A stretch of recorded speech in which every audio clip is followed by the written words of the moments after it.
いや多分分からないとか分かんない言葉とか、あと滑舌も悪いので、それで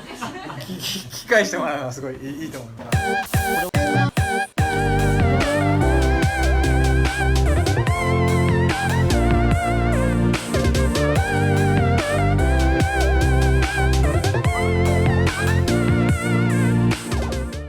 Hey guys, it's Saki. 皆さんこんにちは、Saki です。Today, I'm gonna introduce you guys Oda-san. He is an interesting person. I'm excited. I'm looking forward to listening his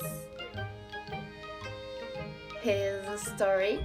He will talk about himself today. So, I'm so excited.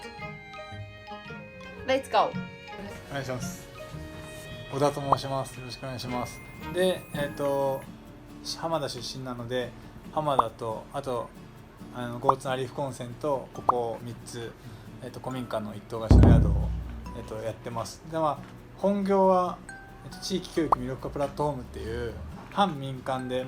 行政からお金もらって運営してるんですけど、島根県の沖ノ島から始まった沖ノ島の海士町から始まった高校魅力化っていう取り組みがあって、その高校魅力化の取り組みを、全国に、スケールアウトさせるっていうことで、日本財団から、3年で3億円、もらってうちの団体を、立ち上げました。でそれを立ち上げたのは岩本優っていう坊主頭の人がいるんですけど、その人が立ち上げて全国にスケールアウトさせようっていう感じだったんですけど、めちゃくちゃビジョナリーなんですけど、組織運営とか、組織経営みたいなものが、できない人間の人で自分はどちらかというとリクルートでそういう組織マネジメントみたいな仕事をしてたので、岩本優と、一緒にやろうってなって、自分は事務局長っていう立場で今そういう、魅力化プラットフォームの、高校魅力化を全国に広げるっていう役割の組織経営をしながら、週末は、宿の経営をするで、自分がお客さんの対応とかするっていうよりは値段決めたりとか、次どういう物件がいいかなっていうどちらかというと遠い未来のことを考えたりしながら、1棟に1人ずつ、バイトさんで手伝っていただいている方がいて、チェックインとか、掃除の対応をしてもらって、こういうふうに除湿機買った方がいいよねとか、そういう大きい買い物の時は来て、でこういうふうに管理してるっていうのが、たまに週末帰ってきてるとかっていう感じがあります。で浜田と松江と東京行ったり来たりいろんなところをぐるぐるしてるっていうのが自分の今の生活で、何屋なのかだんだん分かんなくなってきたっていう感じが今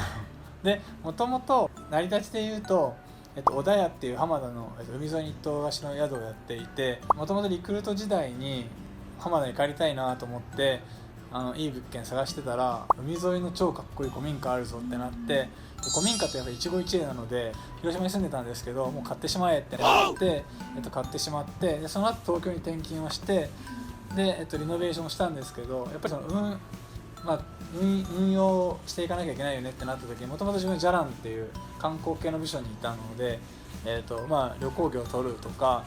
どういう仕組みが必要かみたいなところはなんとなくふんわり分かってたので、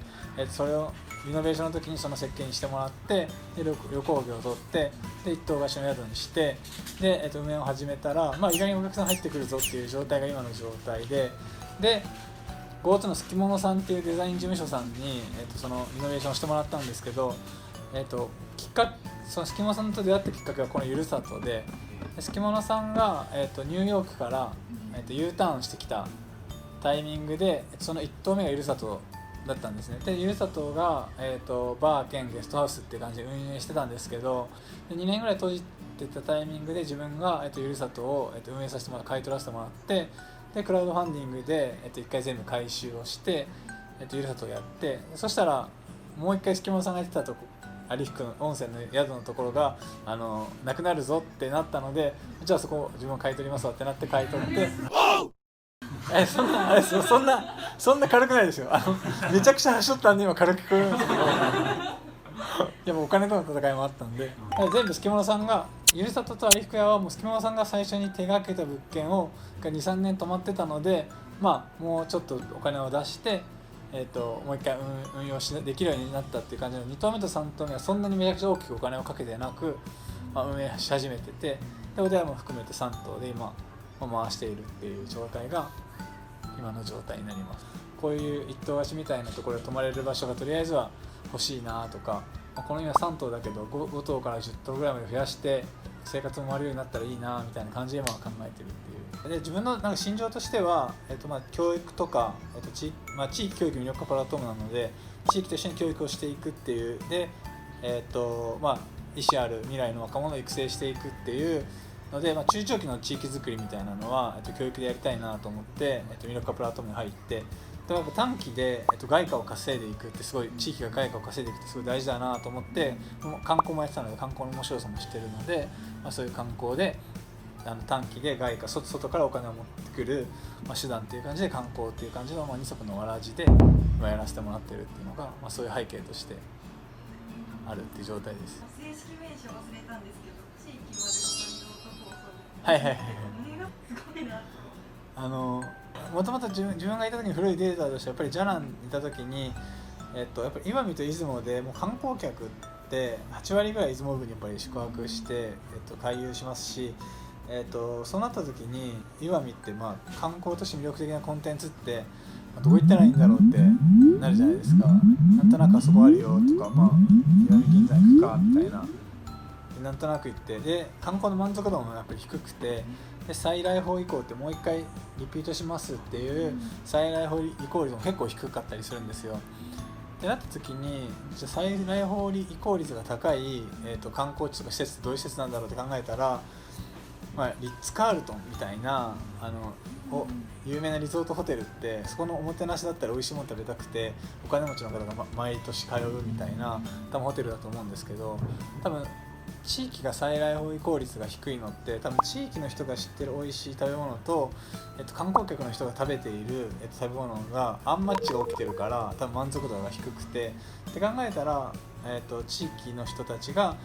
おすすめする食べ物とか、地域の人がおすすめする、わかんないですけどアクティビティとか地域の人がおすすめするお土産屋とかっていうものをなんか全体でつなげてなんかリゾートホテル化して、